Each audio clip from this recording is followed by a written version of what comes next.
Hello everyone, welcome back to my channel teaching tick. आज के इस वीडियो सेशन में हम बात करेंगे क्लास 6 के supplementary book a pact with the sun का चैप्टर नंबर 7 जिसका नाम है द वंडर कॉल्ड स्लीप। आज के इस वीडियो सेशन में हम इसका पूरा क्वेश्चन आंसर विद एक्सप्लेनेशन हम सॉल्व करेंगे। इसके पहले के वीडियो सेशन में हमने ये पूरा चैप्टर लाइन बाय लाइन पढ़ लिया है और समझ लिया कि पूरे चैप्टर में क्या बातें बताई गई हैं। एडवर्ड थॉमस ने बहुत ही प्यार से इस चैप्टर को कंपोज किया है, बहुत ही अच्छे से इसे लिखा है और बहुत ही प्यारी सी स्टोरी है। तो चलिए देखते हैं कि इसमें क्या प्रश्न पूछे गए हैं और जो हमने पढ़ा है उसके बिहाफ पे हम उसका आंसर क्या दे सकते हैं।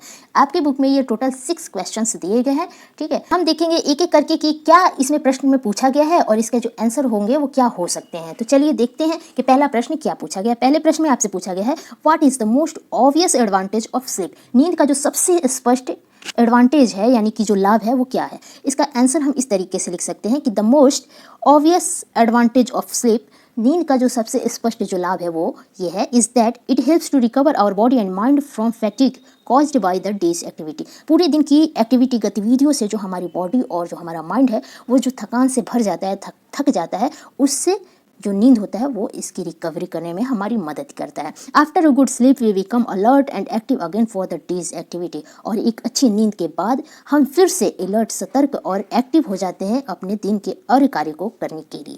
तो इस तरीके से हम इसका पहले का आंसर लिख सकते हैं। उसके बाद बारी आती है क्वेश्चन नंबर 2 की। क्वेश्चन नंबर 2 में आपसे पूछा गया है कि what happens to our body when we sleep. जब हम सोते हैं तो हमारे शरीर में क्या होता है, आपसे ये प्रश्न पूछा गया है। तो इसका जो आंसर हम लिख सकते हैं वो इस तरीके से लिख सकते हैं, व्हेन वी स्लीप, जब हम सोते हैं, आवर मसल्स रिलैक्स, हमारी जो मांसपेशियां है वो रिलैक्स हो जाती है। Our heart beat become slower, हमारे दिल की जो हार्ट बीट्स हैं वो धीमी हो जाती है। Our body temperature and blood pressure also go down, और हमारे शरीर का तापमान और हमारा ब्लड प्रेशर यानी कि बीपी जिसे हम कहते हैं वो भी धीमा पड़ जाता है। We often dream during sleep, और हम सोने के दौरान अक्सर सपने देखा करते हैं। तो इस तरीके से हम दूसरे प्रश्न का उत्तर दे सकते हैं। उसके बाद बारी आती है क्वेश्चन नंबर 3 की। क्वेश्चन नंबर 3 में आपसे पूछा गया है, define a dream in your own word. ठीक है, सपने को अपने शब्दों में परिभाषित कीजिए। आपको अपने शब्दों में परिभाषित करना है कि सपना क्या है। तो इसका जो आंसर हम लिख सकते हैं वो इस तरीके से लिख सकते हैं, a dream is an activity of mind. सपने जो होते हैं वो दिमाग की एक गतिविधि है, that takes place when we are sleep, और ये तब होते हैं जब हम सो रहे होते हैं। ठीक है, तो इस तरीके से हम उसको डिफाइन कर सकते हैं अपने शब्दों में। इसके बाद बारी आती है क्वेश्चन नंबर 4 की। क्वेश्चन नंबर 4 जो आपसे पूछा गया वो ये है कि व्हाई आर ड्रीम्स इंपॉर्टेंट। सपने जो होते हैं वो क्यों महत्वपूर्ण होते हैं, मेंशन 2 रीजंस, इसके 2 कारणों को बताना है। तो इसका आंसर जो हम लिख सकते हैं वो ये लिख सकते हैं कि dreams are important mainly for 2 reasons. जो सपने होते हैं वो मुख्य रूप से 2 कारणों से महत्वपूर्ण होते हैं। पहला जो कारण है वो ये है, they help us sleep in spite of noise and other disturbance. सपने जो होते हैं, दे का मतलब यहाँ पे सपनों से है, ये हमारी मदद करते हैं जब बहुत शोरगुल यानी कि नॉइज और बहुत सारी अवरोधक चीज़ें होती हैं, रुकावट वाली चीज़ें जो हमें नींद आने में रुकावट दे सकती हैं, उन सब के बीच सोने में जो सपने होते हैं वो हमारी मदद करते हैं। दूसरा जो रीजन है वो ये है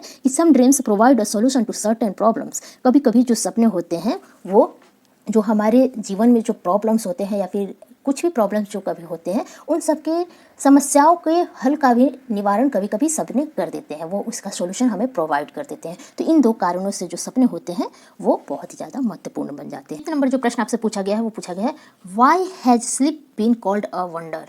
नींद को आश्चर्य या अजूबा क्यों कहा गया है। ठीक है, तो इसका जो आंसर हम लोग लिख सकते हैं वो इस तरीके से लिख सकते हैं, sleep has been called a wonder, नींद को आश्चर्य कहा गया है, because nobody knows for certain what brings about sleep. क्योंकि कोई भी निश्चित रूप से नहीं जानता है कि नींद आने का कारण क्या है या फिर नींद किस कारण से आती है। सेकेंडली, और जो दूसरा है इसको वंडर कहने का,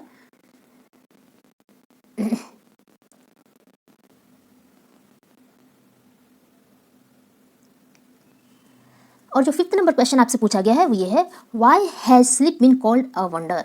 नींद को आश्चर्य या अजूबा क्यों कहा गया है। इसका जो आंसर हम लोग लिख सकते हैं वो इस तरीके से लिख सकते हैं, sleep has been called a wonder, नींद को आश्चर्य कहा गया है, because nobody knows for certain what brings about sleep. क्योंकि कोई भी निश्चित रूप से नहीं जानता है कि नींद किस कारण से आती है। सेकेंडली, और जो दूसरा है वो ये है, it transport us to a strange land, और यह हमें एक अजीब सी जगह पर ले जाता है। It is the sweetest thing in the world, और यह दुनिया की सबसे प्यारी चीज़ है, और it is a sort of escape from reality, और यह वास्तविकता से एक तरीके से परे है। यह वास्तविक दुनिया नहीं है, यह वास्तविकता से बिल्कुल परे है। तो इस तरीके से हम इसका आंसर लिख सकते हैं। इसके बाद आती है क्वेश्चन नंबर 6 की, describe briefly to the class an improbable dream you have ever had. आपको अपनी क्लास में एक अपने इम्प्रोबेबल ड्रीम, जो कि असंभावित, जो कभी हो नहीं सकता है, वैसे सपने को संक्षेप में बताना है। तो इसका आंसर अगर आपको खुद से लिखने आता है तो आप खुद से लिख सकते हैं, या फिर आप इस तरीके से भी इसको लिख सकते हैं।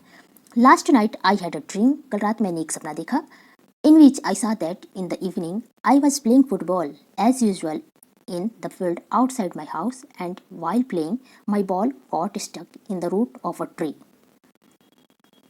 जिसमें मैंने ये देखा कि शाम को अपने घर के बाहर जो मैदान है, मैं रोज़ की तरह वहीं फुटबॉल खेल रही थी और खेलते खेलते मेरी गेंद एक पेड़ की जड़ में जाकर फंस जाती है।